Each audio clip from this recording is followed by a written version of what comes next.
seems like a lot of athletes have a desire to, start a fund.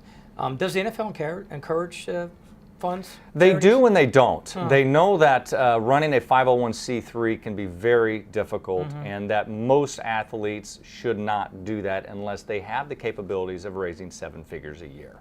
Because then at that point you have your own staff. If you're below the 7-figure, maybe even $500,000, you should absolutely partner with somebody such as myself to allow them to do the back office, and so therefore you can go out and help raise those funds. We had a particular athlete came into the fund this past year because he wanted to run and build homes in Detroit and in the neighborhoods that he grew up in. Here's the issue. If he's building homes, he's becoming a general contractor. And there are already other people in the community of Detroit that do this work already. So what we convinced him of, set up an account, raise funds through your account, and then gift it to the individual nonprofit that is already doing that work, so he doesn't find himself upside down quickly. Yeah, it seems like there's perhaps maybe different degrees of charitable funds, or at least vehicles that athletes should think about. Not everybody should have their own foundation.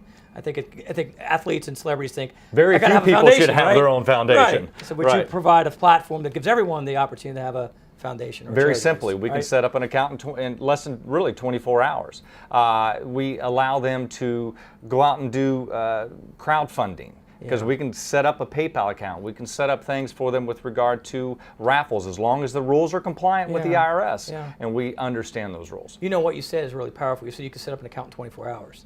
So when there's a disaster like Puerto Rico or some other event that happens, you give somebody the ability to make an impact immediately, as opposed to going through the whole year, or giving through another organization which may be heavily fee-based compared to what we're charging. So instead of a double-digit type of fee, we're in the single-digit, and we're able to absolutely streamline that gifting, in fact, internationally.